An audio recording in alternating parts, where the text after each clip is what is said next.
Oi, pessoal, tudo bem? Hoje a gente vai falar de união estável, tá? Tá lá no Código Civil, a partir do artigo 1723, e o próprio artigo 1723 já nos traz definições, tá? Então, o que a gente vai ter por união estável? A união de duas pessoas que precise ter o caráter contínuo, público e duradouro e com o intuito de formação familiar.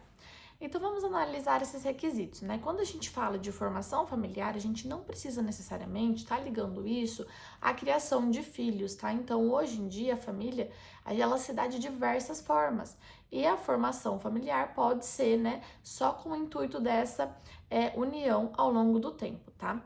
Com relação então à união pública contínua e duradoura, a gente vai ter três requisitos principais que o Código Civil nos coloca, né? Pública, então ela não pode ser, né? Ela precisa, melhor dizendo, ela precisa ser de conhecimento de outras pessoas, tá? Ou pelo menos que não seja oculta. Então, uma foto numa rede social, testemunhas que sabem que vocês estão juntos, tá? Que vocês, em tese, né, se comportam como casados, que se chamam, né, como casados, que se tratam como casados, tá? Pode se dar através de legenda de foto, através de um depoimento, de um stories, tá? Então tem várias formas aqui de se dar. Pode ser por conversas no WhatsApp, se tratando como casado, áudios no WhatsApp, tá? Então a gente tem muitas opções aqui com relação a provas, com relação a essa publicidade, tá? Contínua e duradoura é bem próximo, né? A gente não tem um tempo delimitado pelo Código Civil, nem mínimo nem máximo, tá? Para a constituição da união estável, mas é o que a gente vai ter então, né? Que ela precisa se dar de forma contínua, então sem interrupção, tá? Não quer dizer que se você terminar uma vez, né, com essa pessoa, não vai estar configurada a união estável, mas que se dê de forma contínua, né? E duradoura, tá? Então pode ser, né, comprovada ali através, né, vamos supor então, de eu iniciar o relacionamento sério com alguém no Facebook, ou há anos atrás, né, eu fiz uma publicação em uma rede social que eu coloquei, né, família crescendo, abraçando um cachorrinho e a pessoa específica. Pronto, né? Então ali já demonstra um caráter e a partir de que data, tá? Então assim que a gente vai caracterizar a união estável perante o Código Civil. Aí, basicamente, né, então a gente tem duas coisas que é importante mencionar. O Código Civil fala, né, com relação à não necessidade de demonstração de tempo, tá? Então não tem. A gente ouviu muito falar que era a partir de 3 meses, não existe isso, tá? Não tem tempo mínimo nem máximo. E também a necessidade de coabitação não existe, tá? Não é regra do Código Civil. Então tem como configurar uma união estável morando em casas separadas? Sim, sem problema algum, tá? E aí, como que eu vou diferenciar o meu namoro de uma união estável? Vai depender muito das características desse namoro, tá? Se atende os requisitos da união estável, pode passar a ser configurado como união estável. Caso contrário, vai ser um namoro, tá? A única diferenciação ali entre o namoro e união estável, a gente vai ter, né, um fator ali importante que vai ser o noivado, tá? Então, quando a gente tem o pedido de casamento ali, que em tese, né, se chama da fase de noivado, a gente tem uma expectativa de casamento.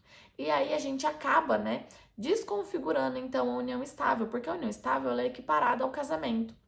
A gente tem a expectativa de estar celebrando um casamento, quer dizer, né, que muito provavelmente não estamos em união estável. Temos exceções com relação a isso? Com certeza. Se configurar os requisitos, temos uma união estável ainda assim, tá? E aí, agora a gente vai falar sobre as impossibilidades, tá? A gente tem algumas ali principais que o Código Civil nos coloca, que são parecidos com impossibilidades do próprio casamento. Então, por um exemplo, né? Ascendentes com descendentes, não tem como. É, colaterais até terceiro grau, incluindo esse de terceiro grau, tá? Não tem como. Filho adotado com cônjuge ou ex-cônjuge do adotante, e ao contrário também, então, adotante com cônjuge ou ex-cônjuge do adotado, tá? Quando a gente fala de parentesco, independe da origem, tá? Da linhagem. Então, isso não vai fazer diferenciação, né? A gente também não pode ter essa formação de união, tá? Com o cônjuge sobrevivente, então com o cônjuge companheiro, né? Com o que a gente fala, né? Com a pessoa acusada, né? Então julgada ali, com relação a homicídio ou tentativa de homicídio dessa pessoa, tá? Desse ex-cônjuge ou companheira. E também Com relação a pessoas casadas, sem dúvida nenhuma, né? Então a gente não tem como ter a celebração de mais de um casamento, união estável equiparada ao casamento, a menos que essa pessoa seja separada de fato. Agora, com relação à conversão, tem como eu converter a união estável em casamento? Tem sim, só que ambos precisam, né, fazer esse pedido fundamentado ao juízo e depois vai ser averbado em registro civil, tá? Quando eu não tenho contrato, como que vai se dar essa união estável, né? Quando eu não tenho nenhum tipo de contrato com relação à celebração da união estável, que é possível sim eu fazer por escritura pública, tá? Em cartório, então tem como eu registrar uma união estável, escolher meu regime? Sem dúvida nenhuma, tá? Poucas pessoas fazem isso, senão acabaria sendo mais fácil, né? Casar, tá? A união estável, ela fica mais ali, né, ligada à informalidade mesmo, tá? Então, a gente vai ter, né, a compactuação que ficou estabelecida da seguinte maneira. Se eu tenho um registro com relação, né, ao meu regime de bens, vige esse regime de bens do meu registro, tá? Caso eu não tenha, vai ficar estabelecido o da comunhão parcial de bens. Isso quer dizer o quê? Desde o momento em que eu conseguir provar a configuração do início da união estável, tudo que foi adquirido, tá, por qualquer uma das partes, na decorrência dessa união estável, vai ser dividido em partes iguais na finalização, tá? Então, no término dessa união estável. Bom, então, basicamente aqui a gente vai ter aqueles mesmos requisitos da aula anterior, aquela que eu falei sobre o regime da comunhão parcial de bens. Então, vale a pena dar uma olhadinha naquela aula, tá? Porque aí tudo que eu falei daquele regime vai caber aqui dentro da união estável. E aí, só lembrando, posso determinar outro regime para minha união sem problema algum, tá? Então é isso, pessoal. Até mais.